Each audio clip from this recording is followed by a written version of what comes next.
Well, we are at spot number 1 today before I take my kayak out.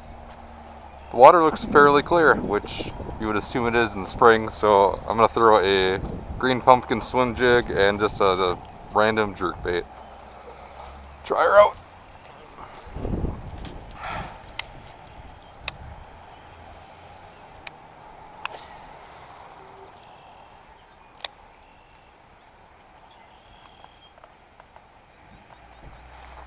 First cast. No way.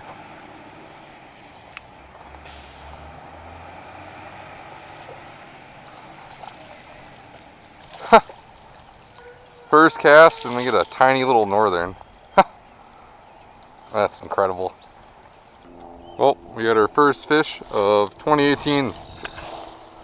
Get him back. Crazy little northern. Probably another northern.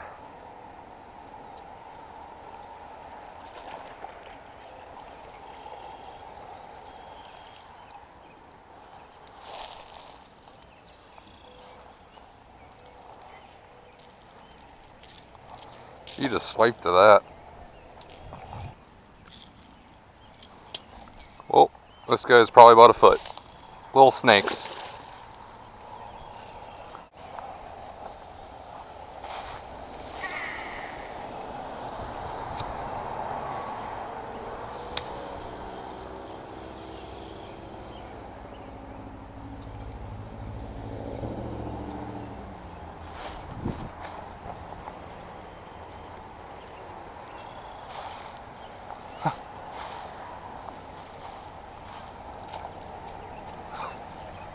God, the pike in here are crazy.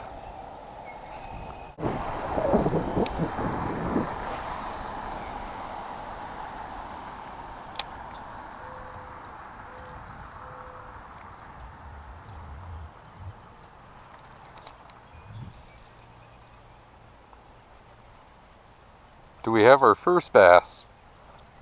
Nope, another northern. Actually, yeah, it's a northern. God darn it. Chunky one. Ooh, this guy's been eating. Holy crap. So I just got done catching probably about 10 northern now. But the northern here I just caught has a bluegill or something. I can feel it in its belly there. That's really cool. It's kind of poking out there. Ooh. And I drop her. And we'll just do a quick release now. That was really cool. I could only imagine it's probably one of the tiny bluegill I've seen in the pond.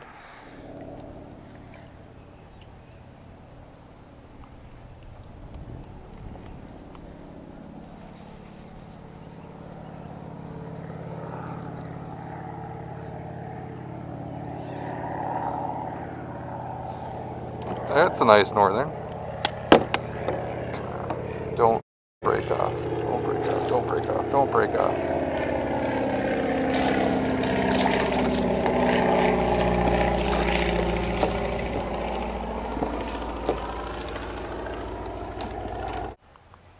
Oh, first decent fish of the year. This guy's probably 20 inches or so.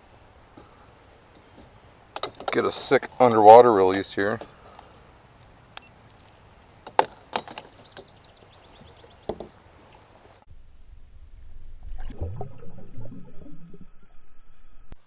Well, I hope everyone enjoyed watching me fish at that pike infested pond. I did fish that prior last year and I did catch a bunch of bass. So it was really surprising for me to go there on opener and just only catch pike. I did see a few bass, but I think that they're starting to stage because the water gets really warm in the pond versus the lake essentially. The lure I was using was a Mean Eye 4.5-inch jerkbait from Cabela's. It's a walleye jerkbait, but there's no reason why you can't use it for bass or pike, I guess, in this case. One mistake I did make was just using straight fluorocarbon after a while. I went to the nearby lake that connects through a storm culvert to this pond, and I was throwing the same jerkbait, and I had a little bit larger northern on, which I'll show right now. But essentially I was working the fish in, and eventually it just made a bad turn and it took my lure and bit through the fluorocarbon. So if you ever know that there's pike in the system, make sure to throw in a leader or just use straight braid. I'll definitely do that. But some other lures I didn't really go into much in the video, but these type of square bills, essentially, these shallow diving ones, are really good in the springtime. I'd also recommend using a lipless crankbait or a swim jig.